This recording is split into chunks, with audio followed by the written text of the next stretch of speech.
In a bustling city where skyscrapers touched the clouds and people hurried past without noticing the shadows of life, a young beggar girl found something extraordinary, a millionaire's credit card. But what she asked for in return wasn't riches or luxury, it was something far more powerful, something that shattered the millionaire's heart and brought tears to his eyes. Title: A little beggar found the millionaire's unlimited credit card. What she asked for in return made him cry. The streets were her home, the cold pavement her bed. Reina, a small girl of around 10, had grown accustomed to the unkind stares of strangers, the whispers of pity, and the empty promises of help. Her face, although covered in grime, had a certain glow of innocence. She had been orphaned at a young age, left to fend for herself in a world that had forgotten her existence. Every day, she sat on the corner of the busiest street in the city, holding a tin cup, hoping for some spare change from passing strangers. Reina was clever, though. She knew how to blend in, how to move unnoticed through the city. She didn't steal or pickpocket. Instead, she relied on small acts of kindness from those few who bothered to stop. Life was hard, but it was all she had ever known. One chilly evening, as the wind howled and the city's lights flickered in the twilight, something strange happened. Amidst the crowd, a man in a tailored suit rushed past Reina, his phone pressed tightly to his ear. He was clearly a man of wealth, his polished shoes gleaming and his watch catching the light. But in his haste, something slipped from his pocket, a shiny, black credit card. Reina, unnoticed as usual, saw it fall and quickly picked it up. She didn't know much about such things, but the card had a name on it, Vincent Grayson. The name didn't mean anything to her, but the sleek, expensive look of the card told her it belonged to someone important. Her first instinct was to hand it in, but as she clutched the card in her hand, something stopped her. What if this was her one chance to change her life? She had heard stories of people using lost credit cards to buy food, clothes, and even a way out of the streets. Still, Reina hesitated. She wasn't a thief. But the gnawing hunger in her belly and the desperation of her situation clouded her judgment. That night, instead of returning the card, Reina decided to hold on to it, just for a little while. She would return it, she told herself. But first, she would see what it could do. Vincent Grayson was a self-made millionaire. Born into a modest family, he had worked his way up the corporate ladder, building an empire of wealth and success. But with each rung he climbed, something inside him had hardened. The softer parts of his humanity were replaced by ambition, greed, and a desire for power. He had everything, luxury cars, a penthouse, a private jet, but inside, he was empty. His marriage had failed years ago, and the only family he had left was a distant daughter who resented him for putting his career before her. To Vincent, money was the solution to all problems. If someone was unhappy, they simply didn't have enough of it. But deep down, he knew this wasn't true, though he buried that truth under layers of work and material possessions. The next morning, Reina found herself standing outside a large supermarket. Her stomach growled as she stared at the food displays inside. She knew the credit card could get her anything she wanted, but would it work for someone like her? She felt the weight of it in her pocket and finally made up her mind. She walked inside, filled her cart with food, warm clothes, and even a pair of shoes that fit her tiny, blistered feet. At the register, her heart pounded in her chest as she handed over the card. The cashier, without a second glance, swiped it, and the screen blinked with approval. Reina felt a surge of disbelief. It worked. It actually worked. But instead of feeling elated, Reina felt a strange pang of guilt. She didn't want to live her life by stealing from others, even if it was just a rich man who wouldn't miss the money. After gathering her things, she made a decision: she would find Vincent Grayson and return the card. She had taken what she needed to survive for a few days, and that was enough. Tracking Vincent down wasn't difficult. His name was all over the news and business websites. He was a public figure, celebrated for his success in the financial world. Reina, with her street smarts, found his office building in the heart of the city's financial district. It was an intimidating place, full of polished marble and glass. Reina walked through the grand doors, feeling out of place as people stared at her ragged clothes. The receptionist looked at her with suspicion, but when Reina mentioned Vincent's lost credit card, the woman's eyes widened, and soon enough, Reina found herself being led to his office. Vincent Grayson was on the phone when Reina entered his vast, luxurious office. He didn't look up at first, dismissing her presence entirely.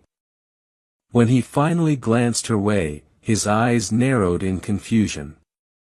"What's this about?" he asked, his tone brusque. Reina stepped forward, holding out the card. "I think this belongs to you, sir." Vincent's eyes darted to the card, then back to the girl.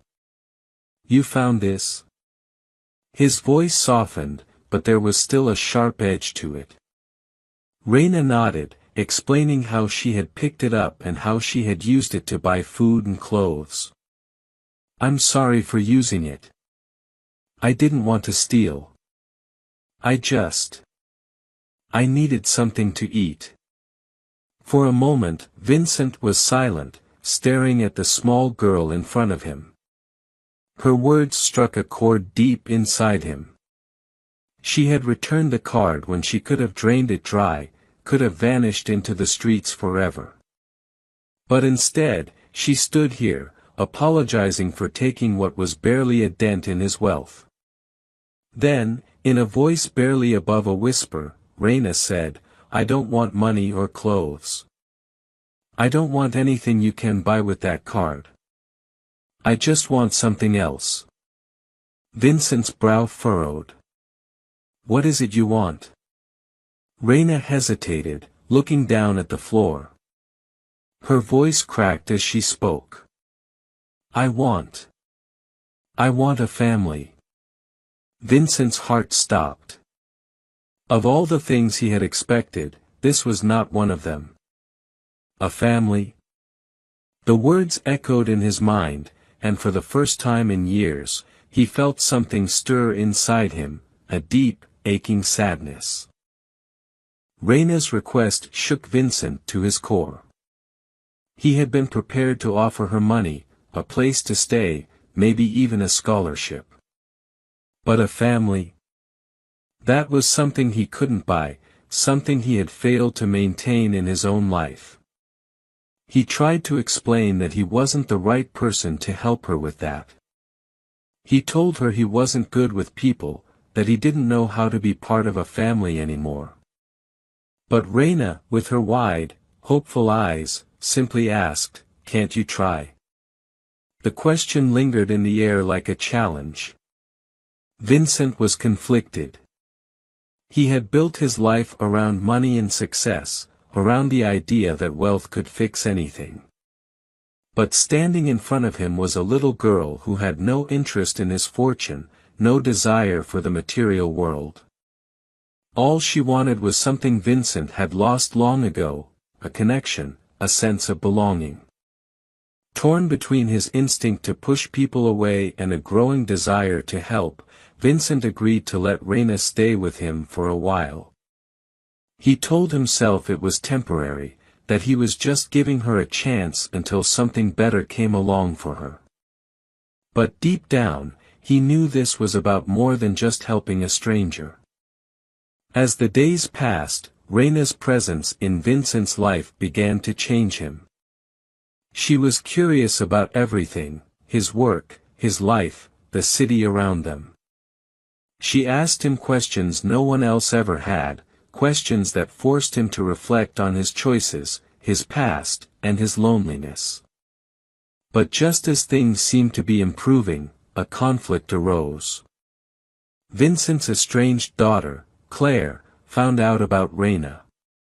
She had never forgiven her father for abandoning their family in pursuit of his career, and now, seeing him take in a child, stirred up old wounds. Claire confronted Vincent, accusing him of trying to replace her with this new girl. The argument between father and daughter was intense, filled with years of unspoken resentment and pain. Vincent, who had always prided himself on being in control, found himself helpless in the face of his daughter's anger. He didn't know how to fix things with Claire, and now he feared he was failing Reina too. The tension between Vincent, Claire, and Reina reached a breaking point when Reina, overhearing one of their heated arguments, decided to run away. She didn't want to be the cause of more pain in Vincent's life, and she believed that perhaps he was better off without her. For days, Vincent searched for Reina, his heart heavy with regret. He had grown to care for her, more than he had realized, and her absence left a gaping hole in his life. He thought about all the mistakes he had made, not just with Reina, but with Claire, and how he had pushed people away in his pursuit of success. It was during this time that Vincent had an epiphany. He realized that money could never fill the emptiness inside him, that all the wealth in the world couldn't replace the love and connection he had lost. He had spent so much time chasing material success that he had forgotten what truly mattered. Vincent eventually found Reina in the very place he had first met her, on the streets, sitting alone with her tin cup. She looked up at him, tears in her eyes, but before she could say a word, Vincent knelt down and hugged her tightly. "I'm sorry," he whispered. "I'm sorry for everything." Reina, sobbing into his chest, forgave him. She didn't need an explanation or promises of wealth. All she had ever wanted was someone to care for her, someone to call family. In the days that followed, Vincent worked to repair his relationship with Claire. It wasn't easy, and there were many painful conversations, but slowly, they began to rebuild what had been broken. Claire, seeing the change in her father, started to let go of her resentment. She even began to bond with Reina, the two forming an unlikely but strong connection. Vincent's life, once centered around money and power, was now focused on something far more important: love, family, and the connections that made life meaningful. He learned that wealth wasn't measured in dollars, but in the people you care for and the relationships you nurture. Reina, once a little beggar with nothing to her name, had found what she had always dreamed of, a family. And in return, she had given Vincent the one thing he had been missing all his life: a reason to live beyond the pursuit of success. The story ends not with riches or grand gestures, but with something far more valuable: the simple joy of sitting around a dinner table, sharing a meal, laughing, and knowing that, for the first time in a long time, they were not alone. The end.